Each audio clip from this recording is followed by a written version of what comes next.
Halo, Liebe Jusla, berjumpa lagi dengan Nafis di sebenarnya podcast perawat di Jerman, tapi kita ekspansi ke lebih ke all about Jerman dan teman-teman yang sudah pernah sekolah dan tinggal di Jerman dan pengalaman-pengalamannya di sana.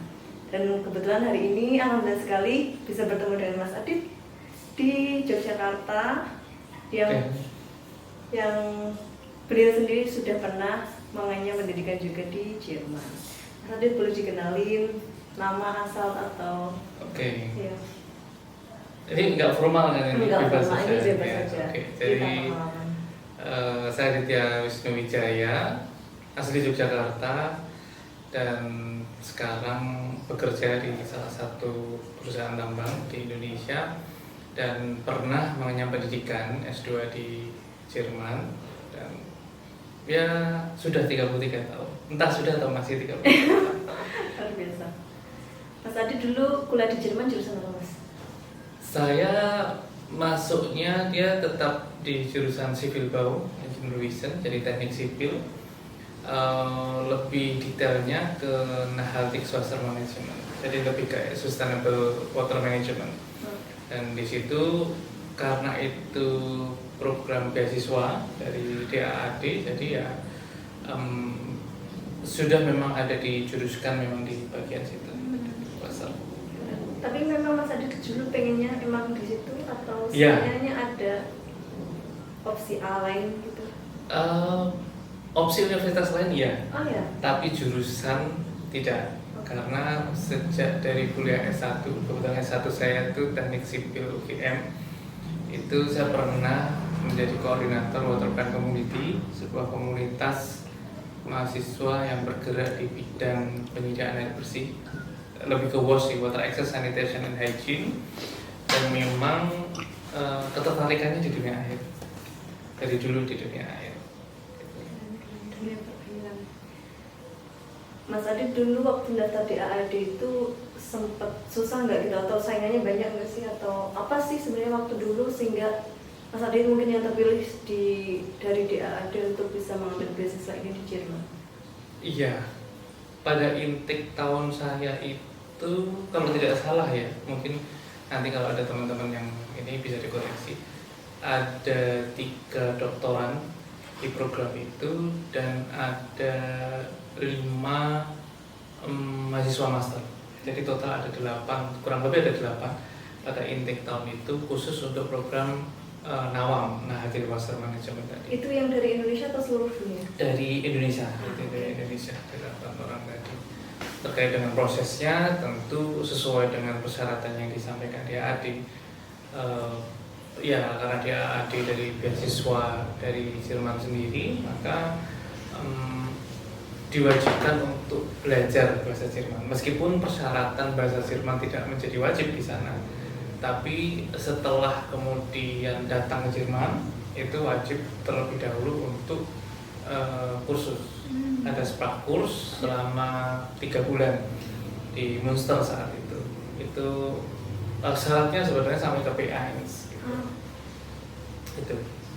Jadi selain kuliahnya harus memakai bahasa Inggris, harus ada bisa bahasa Jerman. Ya, karena memang kalau program beasiswa lebih ke beasiswa yang dari Jerman itu kan dia seperti mengikat tapi secara psikologis, baik lewat bahasa, baik lewat kebudayaan dan lain sebagainya.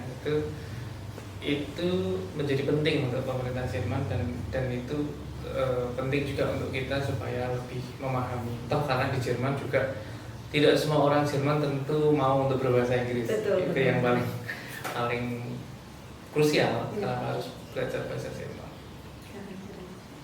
Gimana Mas waktu kuliah di sana S2 ada kesulitan atau tantangan sebagai orang Indonesia yang baru pertama kali studi di sana gitu? Tantangannya seperti apa? Apa persiapannya?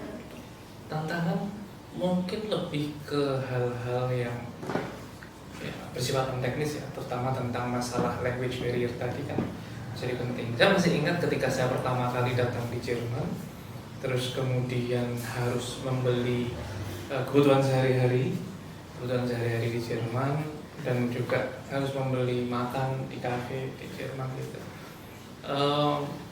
Hitungan, karena berbicara antara misalnya sebagai contoh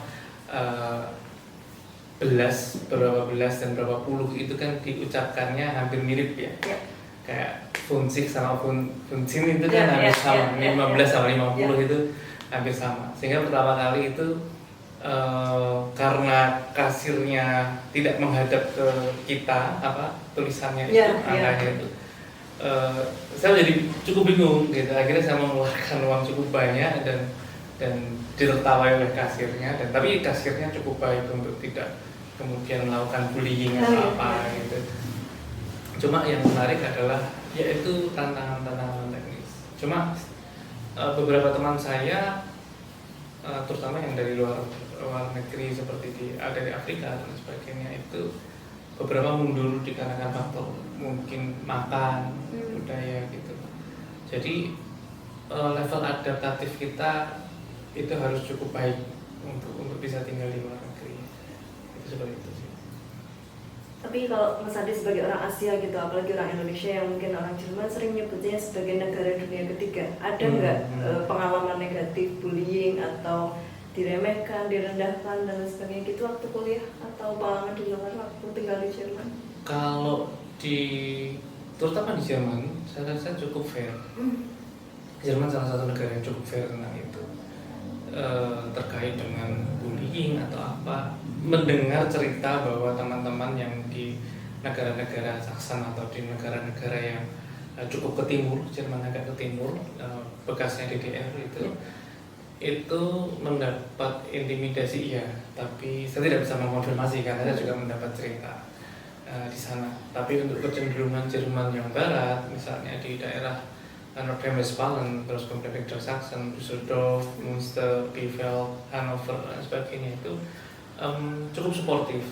Saya masih ingat ketika pertama juga di Jerman, terus kemudian saya harus pergi ke Düsseldorf, saya tersesat waktu itu dan Gmaps-nya tidak jalan, dan kebetulan ada seorang wanita ternyata juga bekas pramugari Lufthansa sedang jalan-jalan dengan anjingnya, itu ramah menyapa dan menunjukkan jalan. Jadi itu pengalaman yang baik. Dan ketika di Hannover pun, ketika sudah mulai tinggal di sana, itu saya pernah mungkin terlalu capek atau apa, saya habis belanja di Rewe waktu itu, terus kemudian sepeda saya itu tiba-tiba oleng gitu. Saya juga tidak tahu, padahal saya hanya menuntun sepeda saya oleng jatuh. Terus kemudian ada seorang wanita cukup senior, terus kemudian datang terus menanyakan alles in Ordnung, terus yang membantu membawakan barang-barang belanjaan saya gitu. Itu cukup fair dan tidak ada bullying ya, terutama di kampus gitu. Dan kemudian mereka apresiatif kalau misalnya kita berhasil entah memecahkan masalah dalam bidang-bidang engineering kalau di bidang saya, dan mereka memberikan reward terhadap itu. Terus waktu sebelum Mas Adit ke Jerman sendiri, persiapannya apa Mas waktu itu untuk bisa mungkin menghadapi lingkungan, menghadapi sistem akademik di sana? Ada persiapan khusus nggak gitu yang siapkan sebelum dari Indonesia? Secara khusus mungkin tidak ada. Ya ada Sprachkurs, tapi memang kurs start ya, memang dalam waktu yang sangat singkat ya, sekedar untuk greetings gitu, nah dan lain sebagainya. Itu memang belajar sedikit-sedikit. Dan yang paling jelas adalah memahami di mana tempat kita tinggal. Misalnya pertama kali saya dideploy di Jerman itu di Münster. Münster kita tahu kota dengan sepeda, jumlah populasi sepeda yang 3 kali lebih besar daripada orangnya. Maka kita harus beradaptasi dengan itu. Dan saya kemudian lebih senang cycling ya. Jadi saya ke sana mengumpulkan uang, terus kemudian membeli sepeda gitu. Dan itu cukup mengasihkan. Dan yang paling penting sebenarnya adalah masalah mental kita ya. Mental kita kalau memang berada di luar gitu. Dan terutama yang dulu membebani, dalam tanda kutip ya, membebani saya adalah kita orang Indonesia ini terlanjur label bahwa ada Profesor Habibie di sana, almarhum. Iya. Jadi bagaimanapun apa yang kita lakukan itu tetap akan membawa nama Indonesia dan akan mungkin kalau orang yang tahu akan dipersandingkan dengan bukan secara keilmuan tapi secara attitude dengan apa yang dilakukan oleh Profesor Habibie di sana. Nah itu yang cukup membebani sih sebenarnya waktu itu. Cuma makanya dulu saya pernah melakukan sedikit kecurangan dalam arti saya sempat terlambat, tidak sering 1-2 kali terlambat. Dan ketika pernah saya terlambat dan ditanyain dari mana, saya mengaku bukan dari Indonesia gitu. Itu karena menjaga marwahnya nama baik Indonesia itu, meskipun itu bukan cara yang cukup baik juga sebenarnya. Jadi ya seperti itu. Good ide. Terus Mas kan waktu itu S1-nya di Indonesia, S2-nya di UGM. Ada nggak kesulitan adaptasi waktu kuliah atau apa sih bedanya S1 di Indonesia kuliahnya dan S2 di Jerman? Maksudnya dari sistem kuliahnya atau lain sebagainya? Oke. Ya, S1 saya dulu di UGM. Ya. Itu ya cukup ternama UGM di situ dengan sistem pendidikannya dan sebagainya. Yang menarik adalah, yang paling jelas berbeda adalah kalau Universitas di Indonesia itu ada batasan jumlah berapa persen kita masuk kelas. Okay. Kalau di Jerman jelas tidak ada. Ya. Jadi teman-teman mau 0% kehadiran di kelas itu tetap masih bisa ujian. Itu satu itu. Yang kedua adalah sistem DO. Di Jerman banyak sekali DO di hal-hal misalnya mata kuliah yang wajib dan sudah diulang misalnya sampai 3 kali itu. Mungkin kalau di Indonesia ada semester pendek. Tapi kalau di Jerman setelah diulang ada chance berapa kali mengambil dan tidak lulus, ya sudah itu di drop out. Diulang ujiannya kan ya Mas? Diulang ujiannya dan sampai kalau tidak salah sampai 3 kali itu di drop out karena Jerman sangat menghargai uniqueness sebenarnya, spesialitas yang kita punya, sehingga kita dianggap kita terlalu memaksakan diri di bidang yang kita ingini, bukan di bidang yang kita memang ahli. Nah dan itu ada beberapa universitas yang memberlakukan sekaligus di blacklist. Jadi misalnya saya orang teknik sipil, saya tidak lulus di situ, saya di DO di teknik sipil di universitas saya, misalnya di Gottfried Wilhelm Leibniz Hannover, maka saya tidak boleh mendaftar lagi di teknik sipil Leibniz Universitas. Either saya harus keluar kota atau either saya harus mencari jurusan yang lain. Itu satu itu. Yang lainnya yang cukup menarik adalah Jerman itu selalu menekankan pada Genauigkeit, Schnelligkeit. Jadi presisi, jangan terlalu terburu-buru. Jerman sangat memperhatikan, jadi mereka memberikan tugas, mereka memberikan juga estimasi apakah kita bisa mengerjakan tugas dengan baik atau tidak, sehingga tidak terlalu banyak beban di situ. Tapi kita harus lakukan dengan sungguh-sungguh. Ya, kita mungkin tidak tahu kalau misalnya kalau di Jerman tentu plagiarisme itu menghasilkan langsung nilainya langsung 0 ya. Terus kemudian hal-hal terkait dengan ketepatan measurement misalnya di lab dan sebagainya itu Jerman sangat hebat di situ. Dan satu hal yang juga penting adalah saya masih ingat sekali ketika saya harus mengambil sampling air di sebuah danau dan itu harus di tengah danau dan harus menggunakan seperti speedboat ya, kapal tapi kecil begitu. Karena budaya timur saya harus membantu profesor saya. Saya membantu merakit semuanya, machinery-nya. Kemudian tiba-tiba profesor saya mengatakan kamu leader di pengambilan sampel ini, means saya harus membawa satu grup ke tengah danau dengan kapal tersebut yang saya belum pernah membawa kapal itu. Lalu saya mengajukan keberatan kepada profesor, terus kemudian profesor mengatakan kamu bisa, kamu hanya tidak mencoba.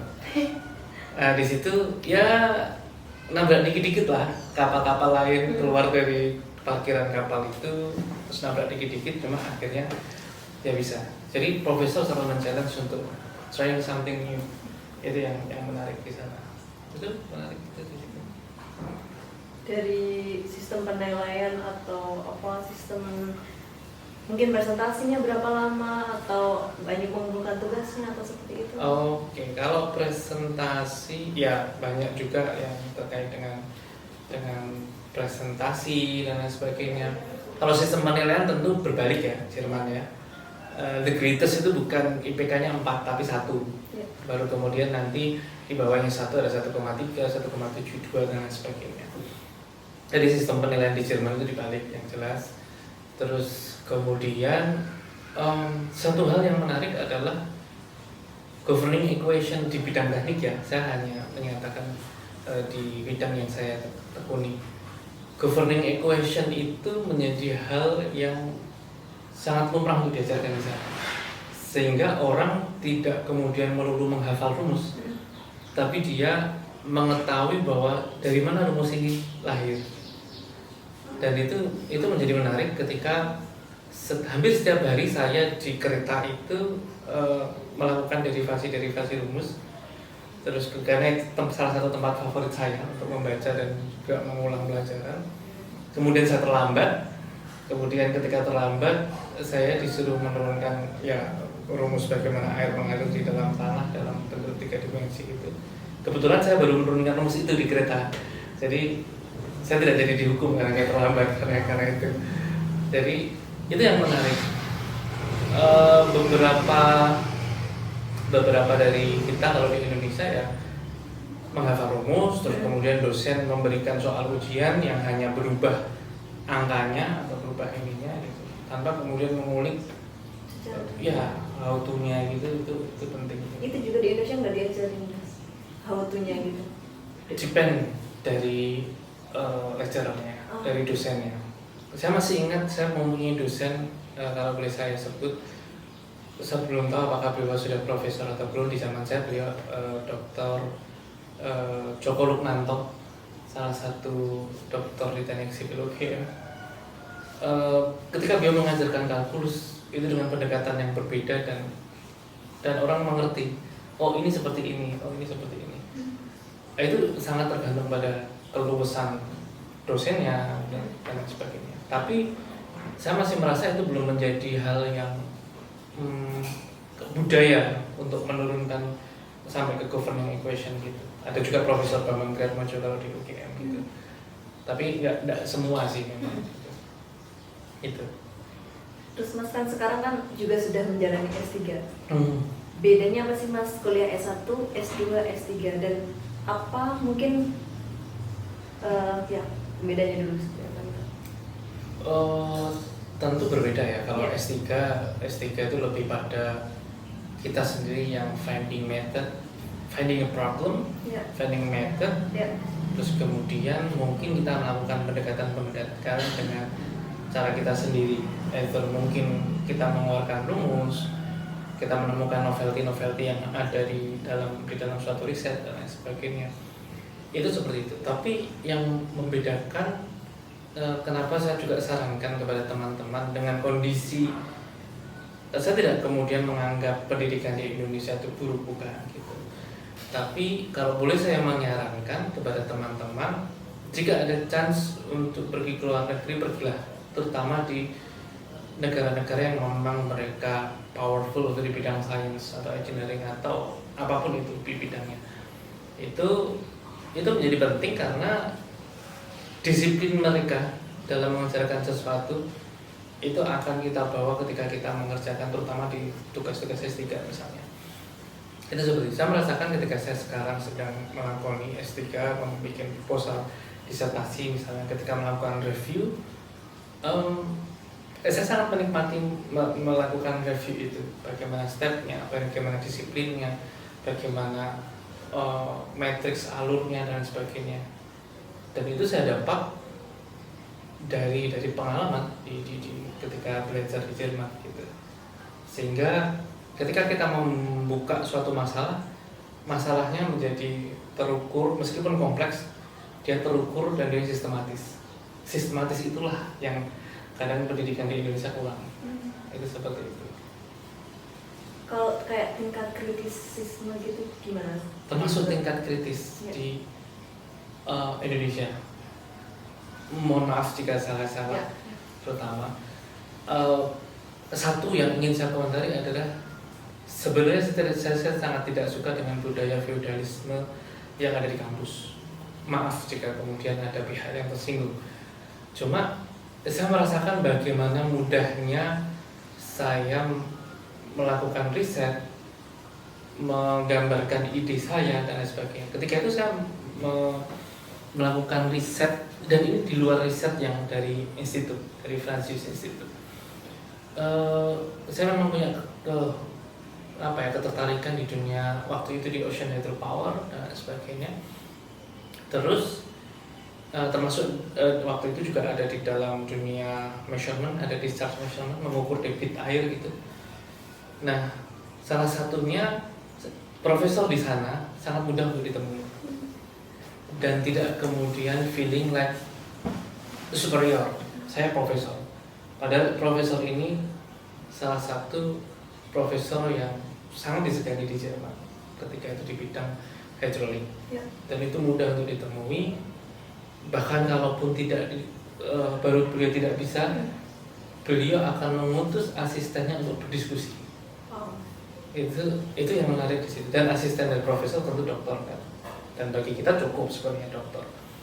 Soal itu diutus juga, dan ketika kita harus ke institut yang lain, itu membuat terminnya sangat mudah. Membuat janji. Termin itu janji. Jadi misalnya waktu itu saya mengukur dengan gelombang, ada dosen dari jurusan lain, dari bidang ilmu lain, yang dia memang fokus pada gelombang. Di situ saya membuat janji, di situ membuat termin di situ mudah, dan kemudian diskusi dengan sangat mudah. Itu seperti itu budaya feudalisme. Dan itu kenapa saya tadi terkait dengan kritis itu, ketika tembok-tembok feudalisme itu hilang di dunia pendidikan, Ya. kritisisme di dunia pendidikan itu akan muncul, dinamika di dalam diskusi akan hidup, Ya. sehingga ruang-ruang penemuan baru akan lebih mudah ditemukan. Itu gitu. Saya melihat bahwa bahkan untuk jangankan membantah perkataan dosen di Indonesia, menghubungi dosen saja sangat takut. Itu saya yang ingin, ada hal di mana saya pribadi saya ingin mengubah dengan saya mencoba kedepannya menjadi tenaga pengajar juga. Menurut Mas Adit itu sesuatu yang tadi kritikan itu kira-kira di Indonesia bisa diubah nggak ini gitu ke depannya? Harusnya sangat bisa diubah. Sayangnya lingkungan terkadang membentuk suatu attitude lagi. Ini saya temui, saya tidak perlu menyebut instansi dan dosennya. Sama-sama orang yang apa ya namanya, dulu dalam satu organisasi bersama. Dan adik kelas saya ini, adik angkatan lah sebenarnya, berbeda jurusan ketika di Indonesia itu juga ke Jerman juga. Saya di Hannover, dia di LTH Aachen, tempat kuliahnya Profesor Abi. Nah, ketika dia kembali ke kampus alma mater yang sebelumnya, banyak sekali prosedural dan dianggap tidak sopan dengan menghubungi itu. Padahal yang dihubungi adalah dosen yang jarak dengan saya kira-kira 4 tahun. Katakan itu masih dosen muda lah.